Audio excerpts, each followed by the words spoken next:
1989ல் எம்ஐடியில் கிராஜுவேட் ஆகி within few மந்த்ஸில் ஓன் ஸ்டார்ட் அப் ஒருத்தர் ஸ்டார்ட் பண்ணுறாரு. ஒரு $2,00,000 வச்சு அவங்களோட ஓன் ஏரியாலேயே கராஜ்லேயே ஸ்டார்ட் பண்ணுறாங்க. பிஸ்னஸ் இன்டெலிஜென்ஸ் சாஃப்ட்வேர் அப்படின்னு ஒன்று ப்ரொவைட் பண்ணுறாங்க. அந்த டைமில் நிறைய கம்பெனிஸ் கிட்ட டேட்டா இருந்தது. எப்படி அனலைஸ் பண்ணணும்னு தெரியல. அதனால் எங்களோட சாஃப்ட்வேரை யூஸ் பண்ணி நீங்கள் அனலைஸ் பண்ணலான்னு அந்த சாஃப்ட்வேரை கொஞ்சம் கொஞ்சமாக ப்ரொஜெக்ட் பண்ணுறாரு. டியூ பாயிண்ட்னு ஒரு கம்பெனி உள்ளே வராங்க. அண்ட் கொஞ்சம் கொஞ்சமாக வெல்ஸ் ஃபார்கோ மற்ற கம்பெனிஸும் உள்ளே வராங்க. அவங்க எல்லாருமே இவங்களோட பிஸ்னஸ் இன்டெலிஜென்ஸ் சாஃப்ட்வேரை யூஸ் பண்ணுறாங்க. அண்ட் கம்பெனி ஸ்லோ அண்ட் ஸ்டெடியாக க்ரோ ஆகிட்டே இருக்குது. அண்ட் பை த டைம் 1998 இந்த 2000 இந்த .com பபுள்லாம் வருது இல்லையா, அந்த டைமில் இவங்க பப்ளிக் போகிறாங்க. லைக் கம்பெனியை வந்து ஐபிஓவில் லான்ச் பண்ணுறாங்க. வெறும் $12 இருந்த இவங்களோட company share price within couple of மந்த்ஸில் $300 மேலே போகுது. ஸோ கம்பெனியோட வேல்யூவேஷன் ஆல்மோஸ்ட் $25 பில்லியன் ஆகுது 25 வருஷத்துக்கு முன்னாடியே. வெறும் $2,00,000 ஸ்டார்ட் பண்ண கம்பெனி. ஸோ ஓவர் நைட்டில் பயங்கர சென்சேஷன் ஆகிறாரு இந்த பர்சன். எல்லாருமே இந்த பர்சனை பற்றி பேசுகிறாங்க. ஃப்ரம் நியூயார்க் டைம்ஸ்லேருந்து எனி ஸ்பெசிஃபிக் ஆர்டிகல்ஸ் எடுத்துப்போம். இவர் தான் வந்து நெக்ஸ்ட் பில் கேட்ஸ் அப்படின்ற அளவுக்கு ப்ரொஜெக்ட் பண்ணுறாங்க. Within next couple of months பார்த்தீங்கன்னா எஸ்இசி, நம்ம ஊர் செபி மாதிரி அவங்க ஊரில் எஸ்இசின்னு ஒரு கம்பெனி இருக்குது. அந்த கம்பெனி இந்த ஷேரை பற்றி இன்வெஸ்டிகேட் பண்ணுறாங்க. ஏதோ ஒரு ஃப்ராடுலண்ட் ஆக்டிவிட்டீஸ் இருக்குது கம்பெனியோட அக்கௌண்டிங் ப்ராக்டிசஸில் அப்படின்னு சொல்லி ஒரு நியூஸ் வருது. கடன் ஷேர் ப்ரைஸ் இறங்குது. அண்ட் ஓவர் நைட்டில் $4 பில்லியன் இவரோட நெட்ஒர்க் வந்து லூஸ் பண்ணுறாரு. கம்பெனியோட ஷேர் ப்ரைஸ் 96% கிராஷ் ஆகி படுத்துருச்சு. அவ்வளோதான், இவர் இஸ் ஓவர் அப்படின்ட்டாங்க. அதுக்கப்புறம் அவரை பற்றி யாருமே எதுவுமே பெருசாக பேசிக்கவே இல்லை. கரெக்டாக 20 வருஷத்துக்கு அப்புறமா, இது நடந்த 2000 அதுக்கப்புறம் பார்த்தீங்கன்னா 2020ல் அகெயின் இவரோட நியூஸ் வருது. இந்த டைமு அவரோட ஓவரால் நெட்ஒர்த்து $40 பில்லியன் மேலே போயிடுச்சு. $4 பில்லியன் லூஸ் பண்ணி இப்போ $40 பில்லியன் சம்பாரிச்சிருக்காரு. Because of one single decision அவர் எடுத்தது டோட்டலாக அவரோட நெட்ஒர்த்தையே மாற்றிடுச்சு. அது என்ன டெசிஷன், இவர் யார், எதுக்கு கிரிப்டோ கரன்சி ஃபீல்டில் இவரோட பேர் ரொம்பவே வந்து பாப்புலராக இருக்குது, அதை பற்றி தான் டீட்டெயிலாக பார்க்க போகிறோம். இந்த பர்சனோட பேர் மைக்கேல் சேலர். அண்ட் இவர் ஆரம்பித்த கம்பெனி பேர் தான் மைக்ரோ ஸ்ட்ராட்டஜி. இப்போ நீங்கள் சார்ட்டில் பார்த்துட்டு இருக்க பீரியட் தான் 1999 to 2000 பீரியடில் இவர் அந்த பிஸ்னஸ் இன்டெலிஜென்ஸ் அப்படின்னு ஆரம்பித்த சாஃப்ட்வேர் கம்பெனியோட ஷேர் ப்ரைஸ் பார்த்தா தெரியும். 1999லேருந்து இந்த 2000 பீரியடில் 2600% கிட்ட அவரோட கம்பெனியோட வேல்யூவேஷன் இன்க்ரீஸ் ஆகுது. இந்த பீரியடில் இந்த கம்பெனி மட்டும் இல்லை, நிறைய .com ரிலேட்டட் கம்பெனிஸ், இந்த ஐடி ரிலேட்டட் கம்பெனிஸ் எல்லாம் க்ரோ ஆச்சு. இது one of the company. And next couple of மந்த்ஸில் 99% கிராஷ் ஆகிருக்கு இந்த பர்டிகுலர் ஸ்டாக். கம்ப்ளீட்டாக கிராஷ் ஆகி அவ்வளோதான். அண்ட் அந்த கிராஷ் ஆன ஸ்டாக்கு அதுக்கப்புறமா எஞ்சிக்கவே இல்லை. அந்த பாம்பு படுத்தது தான். அதுக்கப்புறமா பார்த்தீங்கன்னா ஓவர் த பீரியடில் நான் கம்ப்ளீட்டாக ஃப்ரம் 2000லேருந்து காமிக்கிறேன். ஸோ 2000லேருந்து 2020 வரைக்கும் பார்த்தீங்கன்னா கம்ப்ளீட்லி அதே $16 தான் ட்ரேட் ஆகிட்டு இருந்தது. பெரிய இம்ப்ரூவ்மெண்ட்டே இல்லை. ஸோ இந்த 90% கிராஷ் ஆச்சு இல்லையா, $1 $2 கிட்ட வந்துருச்சு. $300லேருந்து $2 கிட்ட வந்துருச்சு. அதுக்கப்புறமா $2லேருந்து ஒரு $24 ரொம்ப நாள் ட்ரேட் ஆகிட்டு இருந்தது.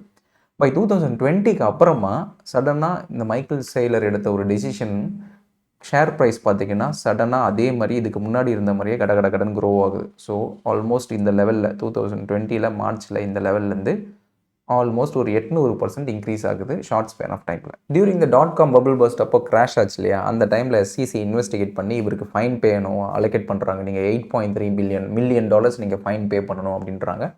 இவரும் அந்த ஃபைனை பே பண்ணிவிட்டு கம்பெனி ஆஸ் யூஷுவல் ரன் பண்ணுறாரு. ஃப்ரம் 2000லேருந்து 2020 வரைக்கும் 20 வருஷமாக அந்த கம்பெனி நார்மல் அதே பிஸ்னஸ் இன்டெலிஜென்ஸ் கம்பெனியாக தான் ரன் ஆகுது. அவங்களுக்கும் கிளைண்ட்ஸ் இருக்காங்க, ப்ராஃபிட்ஸும் எடுக்கிறாங்க. பட் மேக்ஸிமம் ரெவென்யூ பார்த்தீங்கன்னா $500 மில்லியன் தாண்டல. இந்த Tableau and other IT companies, business IT intelligence company ரிலேட்டடான கம்பெனிஸ் கூட இவங்களும் போட்டி போடுறாங்க. பட் அந்த அளவுக்கு இவங்க பாப்புலர் ஆகலை. 20 வருஷத்துக்கு ஸ்டாக்னண்ட்டாக இருக்குது ரெவென்யூ, பெருசாக க்ரோ ஆகலை. இப்போ என்ன பண்ணலாம் அப்படின்னு அவர் யோசிச்சுட்டு இருக்கும்போது கம்பெனியில் வர ப்ராஃபிட்ஸு ட்ரெஷரியில் இருக்குது. அந்த பர்டிகுலர் ப்ராஃபிட்ஸில் ரொம்ப நார்மலாக ஒரு பாண்ட்ஸு அந்த மாதிரி ஒரு சேஃபர் இன்ஸ்ட்ருமெண்ட்ஸாக எடுத்து வச்சுட்டு இருக்காங்க. பட் அந்த கேஷை எப்படி எஃபிஷியண்ட்டாக இவர் யூஸ் பண்ணணும்னு தெரியல. ஸோ அந்த டைமில் தான் இவர் இந்த பிட்காயினை பற்றி படிக்க ஆரம்பிக்கிறாரு.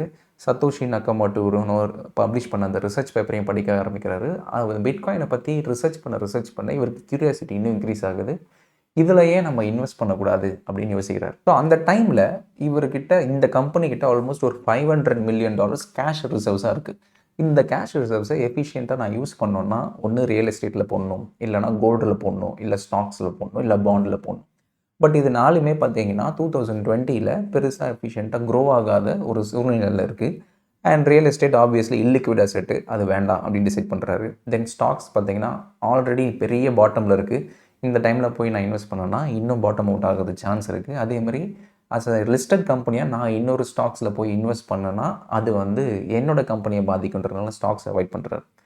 பாண்ட்ஸ் பார்த்தீங்கன்னா அந்த டைமில் ஆல்மோஸ்ட் 0% இன்ட்ரெஸ்ட் ரேட்டு, பெருசாக ஒரு ஃபிக்ஸட் ரிட்டர்ன்ஸ் அதுலேருந்து வரல. ஸோ கோல்டு பண்ணலாம், பட் கோல்டு டோட்டலாக சேவ் பண்ணுறது ரொம்ப காஸ்ட் எஃபெக்டிவாக இருக்காது. ஸோ கோல்டுக்கு பதிலாக வேறு என்ன இருக்குன்னும் போது தான் இந்த பிட்காயினை பற்றி பார்க்குறாரு. பிட்காயின் இவர் ரொம்ப கேட்சியாக பார்த்த ஒரு விஷயம் என்னென்னா 21 மில்லியன் காயின்ஸ் தான் சப்ளையில் இருக்குது. ஸோ இதுவும் கோல்டும் திட்டத்தட்ட ஒரு ஸ்கேர்சிட்டி இருக்கிற ஒரு ப்ராடக்ட்டு. இதுக்கு இருக்கிற மாதிரி ஒரு டிமாண்டு இதுக்கும் இருக்குது, பட் இதுக்கான சப்ளை ரொம்ப லிமிட்டடாக இருக்குது. ஸோ அப்படின்னு சொல்லி இதை பற்றி நிறைய ரிசர்ச் பண்ணுறாரு. பிட்காயின்ஸ், பிளாக் செயின் ரிலேட்டடான எல்லா எக்ஸ்பர்ட்ஸையும் மீட் பண்ணுறாரு. அதுக்கப்புறம் ஃபைனலி ஒரு கன்விக்ஷன் வருது. ஓகே, நம்ம இதில் இப்போ இன்வெஸ்ட் பண்ணலாம். இந்த கேஷ் ரிசர்வ்ஸ் இருக்கு இல்லையா, அதுலேருந்து ஒரு பர்டிகுலர் போர்ஷன் எடுத்து பிட்காயின் வாங்கலான்னு 2020 டிசைட் பண்ணுறாரு. இவர் வச்சுட்டு இருந்த $500 மில்லியன் $250 மில்லியன் பிட்காயின் வாங்கிடுறாரு. வாங்கிட்டு பப்ளிக்காக அனௌன்ஸ் பண்ணுறாரு. இந்த கம்பெனி மைக்ரோ ஸ்ட்ராட்டஜின்ற கம்பெனி $250 மில்லியன் பிட்காயின் நாங்கள் வாங்கியிருக்கிறோம் அப்படின்னு பப்ளிக்காக அனௌன்ஸ் பண்ணுறாரு. வால் ஸ்ட்ரீட்டுக்கே ஒரே ஷாக். இது ஒரு சாஃப்ட்வேர் கம்பெனி, ஒரு டேட்டா அனாலிட்டிக்ஸ் கம்பெனி, இவங்க ஏன் போய் பிட்காயினில் வாங்கணும்னு சொல்லி இனிஷியலாக இவர் அனௌன்ஸ் பண்ணதுக்கப்புறமா அந்த ஸ்டாக் ப்ரைஸ் இனிஷியலாக 45% கரெக்ட் ஆச்சு. ஏன்னா யாருக்குமே புரியல இதை ஏன் இவர் பண்ணுறாரு, இது ஒரு முட்டாள்தனமான விஷயம் அப்படின்றாங்க. பட் அதுக்கப்புறம் நடந்தது டோட்டலி மேஜிக். அதுக்கப்புறம் அவர் என்ன பண்ணுறாருன்னா, நெக்ஸ்ட் செப்டம்பரில் அகெயின் $150 மில்லியன் இன்வெஸ்ட் பண்ணி பிட்காயின் வாங்குறாரு. டிசம்பரில் 2020 டிசம்பரில் அகெயின் ஒரு $50 மில்லியன் வாங்குறாரு. அண்ட் பை 2021 ஃபெப்ரவரியில் $1 பில்லியன் வாங்குறாரு. அண்ட் ஸ்டாக் ப்ரைஸு அப்படியே ரிஃப்ளெக்ட் ஆகுது. 40% இறங்கின இடத்துலேருந்து 780% கிட்ட ஸ்டாக் ப்ரைஸ் பயங்கரமாக அப்ரிஷியேட் ஆகி ஏகப்பட்ட மார்க்கெட் கேபிட்டலைசேஷன் ஓவராலாக க்ரோத் ஆகுது. And across the wall street இந்த நியூஸ் ஸ்ப்ரெட் ஆகுது. ஸோ ஒரு கம்பெனி, லிஸ்டட் கம்பெனி அவங்களோட கேஷ் ரிசர்வ்ஸை வச்சு டைரெக்டாக பிட்காயினில் இன்வெஸ்ட் பண்ணலாமா, இது லீகலாக இல்லையான்னு ஒரு விஷயம் போகுது. அண்ட் அதே மாதிரி யாரெல்லாம் பிட்காயினில் இன்வெஸ்ட் பண்ண தயங்கினாங்களோ டேரெக்டாக இந்த கம்பெனியில் இன்வெஸ்ட் பண்ண ஆரம்பிச்சிட்டாங்க. ஏன்னா இந்த கம்பெனியோட வேல்யூவேஷன் இப்போ அவங்களோட பிஸ்னஸை தாண்டி பிட்காயின்ஸ் ஹோல்டிங்ஸை வச்சு இவங்களோட வேல்யூவேஷன் இன்க்ரீஸ் ஆகுது. அதனால் பிட்காயின் ஏற ஏற இந்த கம்பெனியோட ஷேர் ப்ரைஸும் ஏறும். அதனால் நான் டேரெக்டாக இதில் இன்வெஸ்ட் பண்ணுறேன்னு சொல்லி அந்த கம்பெனியில் நிறைய பேர் இன்வெஸ்ட் பண்ண ஆரம்பித்ததுக்கப்புறம் அந்த கம்பெனியோட டிமாண்ட் இன்னும் இன்க்ரீஸ் ஆகுது, பயங்கரமாக அப்ரிஷியேட் ஆக ஆரம்பிச்சிருக்கு. இப்போ இவரோட ஸ்டாக் ப்ரைஸும் மேலே போயிட்டுருக்கு, பிட்காயின் ப்ரைஸும் மேலே போயிட்டுருக்கு. அண்ட் ஓவராலாக இவரோட அப்ரோச்சுக்கு இது ஒரு அப்ரூவல் மாதிரி இவர் பார்த்ததுக்கப்புறம் என்ன டிசைட் பண்ணுறாரு, ஓகே இவ்வளோ நாள் நம்மக்கிட்ட இருந்த கேஷ் ரிசர்வ்ஸை வச்சு இன்வெஸ்ட் பண்ணோம், இதுக்கப்புறம் வி நீட் டு பாரோ மோர் மணி. கரண்ட்டாக இன்ட்ரெஸ்ட் ரேட் அந்த டைமில் யாருமே பெருசாக கொடுக்கல. 0.1%, 0.2%, 0.5% இப்படி தான் இருந்தது. ஸோ அதனால் இவர் என்ன சொல்கிறாரு, எங்கள் கம்பெனி பாண்ட்ஸ் இஷ்யூ பண்ணோம், நாங்கள் வந்து பர் இயருக்கு உங்களுக்கு 1 to 2% இன்ட்ரெஸ்ட் ரேட் தரோம், நீங்கள் எங்களோட பாண்டு வாங்குங்க, இது ஆல்மோஸ்ட் வந்து 0 ரிஸ்க் அப்படின்றதுனால கம்பெனியோட ஸ்டாக் ப்ரைஸும் மேலே போயிட்டு இருக்கிறதுனால ஓகே ஃபைன், பாண்டு 2% எங்களுக்கு பிரச்சனை இல்லைன்னு சொல்லி நிறைய இன்வெஸ்டர்ஸ் இன்வெஸ்ட் பண்ணுறாங்க. Almost $1 billion $1 billion bond issue பண்ணி இவர் இன்ட்ரெஸ்ட் கொடுக்குறாரு. நான் என்ன சொல்கிறேன், ஓகே $1 பில்லியன் எனக்கு கொடுங்க, நான் உங்களுக்கு இன்ட்ரெஸ்ட்டாக ஒரு 10 மில்லியன்லேருந்து 20 மில்லியன் இயர்லி பே அவுட் கொடுத்துட்றேன். அந்த $1 பில்லியன் கொண்டு போயிட்டு பிட்காயின் $30,000 இருக்கும்போது இன்வெஸ்ட் பண்ணுறாரு. By the end of the year பார்த்தீங்கன்னா பிட்காயின் $30,000 $60,000 போகுதுன்னா, ஸோ ஆல்மோஸ்ட் இவர் இன்வெஸ்ட் பண்ண $1 billion $2 billion profit, $2 billion profit. So அப்படின்னா அதுலேருந்து ஒரு ஜஸ்ட் 1% 2% தான் எடுத்து பே அவுட்டாக கொடுக்க போகிறார். இதை தான் வந்து ரிப்பீட்டடாக பண்ணுறாரு. ஸோ கம்பெனியோட ஷேர் ப்ரைஸ் ஏறுது, வேல்யூவேஷன் ஏறுது, அதை வச்சு பாண்டு இஷ்யூ பண்ணுறாரு. அந்த பாண்டில் வந்த மணி கொண்டு போயிட்டு பிட்காயின் இன்வெஸ்ட் பண்ணுறாரு. பிட்காயினோட ப்ரைஸும் மேலே ஏறுது, அதுக்கேற்ற மாதிரி இன்வெஸ்டர்ஸை மணி திருப்பி கொடுக்குறாரு. இவரோட கம்பெனியோட வேல்யூவேஷன் ஏறுது, ட்ரெஷரியோட வேல்யூவேஷன் ஏறுது. இதுதான் வந்து ஓவர் த பீரியடில் 2020 ஒவ்வொரு பீரியட்லையும் ரிப்பீட்டடாக பண்ணிகிட்டே இருக்கார். 2020 அப்புறமா பிட்காயினோட ப்ரைஸ் எப்படி ஏறுதோ இறங்குதோ அதே மாதிரி இவங்களோட ஷேர் ப்ரைஸும் பிட்காயினோட ப்ரைஸை ரிஃப்ளெக்ட் பண்ண ஆரம்பிக்குது. ஸோ 2020 அப்புறம் பார்த்தீங்கன்னா கம்ப்ளீட்டாகவே வந்து பெருசாக மூவ்மெண்ட்டே இல்லை. ஸோ இந்த கம்ப்ளீட் பீரியடே பார்த்தீங்கன்னா இப்படி தான் இருக்குது. So I will show you this. So இந்த 2021 இந்த பீரியட் வரைக்கும் ஆல்மோஸ்ட் ட்ரம்ப் வரதுக்கு முன்னாடி வரைக்கும் பார்த்தீங்கன்னா அப்படியே ஒரு ஜோனுக்குள்ளே ட்ரேட் ஆகிட்டு இருக்கு. அதுக்கப்புறம் அகெயின் பார்த்தீங்கன்னா மார்க்கெட்டோட ப்ரைஸ் நல்லாவே ஏற ஆரம்பிக்குது, பிட்காயினோட ப்ரைஸ் நல்லாவே ஏற ஆரம்பிக்குது. ஸோ ஆல்மோஸ்ட் இந்த இடத்துல இருந்த பிட்காயின், ஸோ ஒரு $20,000-50,000 இருந்த பிட்காயின் ஆல்மோஸ்ட் அப்படியே டபுள் ஆகி $1.2 lakh அளவுக்கு போகுது. இவங்களோட ஷேர் ப்ரைஸும் அதே மாதிரி இந்த இடத்துல இருந்து பிரேக் அவுட் ஆனதுக்கப்புறமா கம்ப்ளீட்டாகவே இன்னொரு ஒரு 200-300% இன்க்ரீஸ் ஆகுது. ஏன்னா பிட்காயின் இவங்க ஆல்ரெடி ஹோல்டிங்ஸ் வச்சுருக்கும் போது இவங்களோட வேல்யூவேஷன்ஸ் எப்படி ஆகுதுன்னா, கம்பெனிக்கு எந்த அளவுக்கு ட்ரெஷரியில் எங்கன்னா இன்வெஸ்ட் பண்ணி வச்சுருந்தாங்களோ அதோட அசெட்டும் தான் இவங்களோட குவார்ட்டர்லி ரிசல்ட்ஸில் ரிஃப்ளெக்ட் ஆகும். ஸோ இவங்களோட அசெட்டை பொறுத்த வரைக்கும் பிஸ்னஸில் வர ரெவென்யூவை விட பிட்காயினில் வர ரெவென்யூ அதிகம். ஸோ அவர் சிம்பிளாக என்ன பண்ணிட்டாரு, இதுக்கு அப்புறமா நம்ம எதுக்கு பிஸ்னஸ் பண்ணிக்கிட்டு அது பண்ணிக்கிட்டு இது பண்ணிக்கிட்டு பிட்காயினில் போட்டு விட்ருவோம். எப்பப்பெல்லாம் பிட்காயின் ஏறுதோ அப்போல்லாம் நம்ம கம்பெனியோட வேல்யூவேஷன் ஏறும். பிட்காயின் இறங்குச்சுன்னா அதே மாதிரி கம்பெனியோட வேல்யூவேஷன் இறங்க போகுது. இப்போ பிட்காயின் பார்த்தீங்கன்னா கம்ப்ளீட்டாகவே வந்து ஒரு கரெக்ஷன் மோடில் இருக்குது. ஸோ இந்த இடத்துல இருந்து இந்த இடம் வரைக்கும் கம்ப்ளீட் கரெக்ஷன். அதே தான் வந்து எங்கள் மைக்ரோ ஸ்ட்ராட்டஜியோட ஷேர் ப்ரைஸ்னு பார்த்தீங்கன்னா கம்ப்ளீட் பீக்லேருந்து இப்போ அதுவும் ஆல்ரெடி ட்ராடவுனில் தான் இருக்குது. ஸோ ஆல்மோஸ்ட் வந்து பீக்லேருந்து 57% இறங்கிடுச்சு. ஆல்மோஸ்ட் ஒரு $500 இப்போ $200 கிட்ட வந்துருச்சு. திருப்பி பிட்காயின் இங்கேருந்து ஃபர்தராக அதாவது கரெக்ஷன்லேருந்து திருப்பி ஃபர்தராக மேலே எங்கன்னா போச்சுன்னா அதே மாதிரி உங்களோட ஷேர் ப்ரைஸும் ரிஃப்ளெக்ட் ஆகும். இதெல்லாம் பார்த்துக்கிட்டு இருந்த நம்ம ஊருக்காரர் ஒருத்தர் என்ன டிசைட் பண்ணிட்டாரு, இது நல்லா இருக்க ஐடியா, பேசாமல் நம்மளும் ஏன் இதை பண்ணக்கூடாதுன்னு இந்தியாவிலையும் இதே மாதிரி ஒரு கம்பெனியில் ஒருத்தர் பண்ண ஆரம்பிச்சிட்டார். அந்த கம்பெனி பேர் ஜெட்கிங். இந்த கம்பெனிக்கும் பிட்காயினுக்கும் சம்மந்தம் இல்லை. அந்த கம்பெனி ஒரு நார்மல் ட்ரைனிங் இன்ஸ்டியூட். நம்ம சின்ன வயசில் இந்த CSC training institute, NIIT training institute இருக்கும் இல்லையா, அந்த மாதிரி ஒரு training institute based out of Mumbai. Computer எப்படி யூஸ் பண்ணணும், கம்ப்யூட்டரோட ஹார்ட்வேரை வச்சு எப்படி ட்ரெயின் பண்ணணுன்ற மாதிரி ஒரு பழைய கம்பெனி. ஸோ அந்த கம்பெனியோட பிஸ்னஸே ட்ரைனிங் மட்டும்தான். ஸோ இவங்க வந்து நார்மலி இப்போ எப்படி யார் இப்போ கம்ப்யூட்டர் சென்டர்லாம் போய் ட்ரைனிங் எடுத்துக்கிறான், ஆப்வியஸ்லி இப்போ அவங்களோட பிஸ்னஸ் டவுனில் தான் இருக்கும். ஸோ இவரும் என்ன யோசிச்சாரு, ஓகே இந்த ஸ்ட்ராட்டஜி நல்லா இருக்கு, இதுக்கப்புறம் எதுக்கு நம்ம தேவையில்லாமல் பிஸ்னஸை ஃபோக்கஸ் பண்ணணும், கம்பெனியோட கேஷ் ரிசர்வ்ஸை கொண்டு போய் பிட்காயின் வாங்கலாம்னு சொல்லி 2024 இந்த கம்பெனியை அனௌன்ஸ் பண்ணுறாங்க. நாங்கள் எங்களோட ட்ரெஷரியில் பிட்காயின் வாங்க போகிறோம். அதை ஆக்சுவலி வாங்கிட்டதுக்கப்புறமா நியூஸ் வெளியே போடுறாங்க. அப்படியே இது வரைக்கும் ட்ராக் பண்ணவங்க எல்லாம் ஓகே யூஎஸில் மாதிரி இந்தியாவில் ஒரு கம்பெனி இருக்குது, இந்தியாவில் தான் கிரிப்டோவில் இன்வெஸ்ட் பண்ணுறது ஏகப்பட்ட ரெகுலேஷன்ஸ் இருக்குது. ஸோ நான் அதில் பிட்காயினில் இன்வெஸ்ட் பண்ணுறதுக்கு பதிலாக இந்த கம்பெனியோட ஷேர் ப்ரைஸில் இன்வெஸ்ட் பண்ணால் ஷேர் ப்ரைஸ் நல்லாவே மேலே போகுமேன்னு சொல்லி எல்லோரும் இந்த கம்பெனியில் இன்வெஸ்ட் பண்ண ஆரம்பிக்கிறாங்க. சப்ளையை விட டிமாண்ட் ரொம்ப அதிகமாகுது, ஷேர் ப்ரைஸும் இன்க்ரீஸ் ஆகுது. ஸோ இதுதான் ஜெட்கிங்கோட ஷேர் ப்ரைஸு. இதுவும் பார்த்தீங்கன்னா அந்த முன்னாடியே நம்ம பார்த்த மைக்ரோ ஸ்ட்ராட்டஜி முன்னாடி ரொம்ப நாள் தூங்கிக்கிட்டு இருந்த ஒரு ஷேர் ப்ரைஸு சடனாக இந்த பர்டிகுலர் ஓனர் வந்து ஓகே நாங்கள் பிட்காயின் வாங்குகிறோம் அப்படின்னு சொல்லி ஒரு நியூஸ் அனௌன்ஸ் பண்ணுறாரு. கடன் ஸ்டாக் ப்ரைஸ் 113% இன்க்ரீஸ் ஆகுது வித்தின் ஷார்ட் ஸ்பேன் ஆஃப் டைமில். எல்லார் இடத்துலையும் இந்த நியூஸ் போகுது. அது அப்படியே எந்த ஃபாஸ்ட்டாக ஏறிச்சோ அதே மாதிரி ஸ்டாக் ப்ரைஸ் கீழே இறங்குது. பட் அதுக்கப்புறம் பார்த்தீங்கன்னா ஸ்லோ அண்ட் ஸ்டேடியாக கடன் அப்பர் சர்க்கியூட்டாக அடிக்குது. Back to back upper circuit அடிச்சு ஓவரால் ஷேர் ப்ரைஸ் பார்த்தீங்கன்னா நார்மலாக இருந்த ஒரு ஷேர் ப்ரைஸு வெறும் ட்ரைனிங் இன்ஸ்டியூட்டாக இருந்த ஷேர் ப்ரைஸு மைக்ரோ ஸ்ட்ராட்டஜிக்கே டஃப் கொடுக்குது, யூஎஸ் காரனுக்கே டஃப் கொடுக்குறான்னு சொல்லி நிறைய பேர் வாங்க ஆரம்பிச்சிட்டாங்க. Back to back upper circuit hit ஆகி ஆல்மோஸ்ட் ஒன்றுமே இல்லாத கம்பெனி, $70 இருந்த கம்பெனி ஆல்மோஸ்ட் $400 வரைக்கும் போகுது.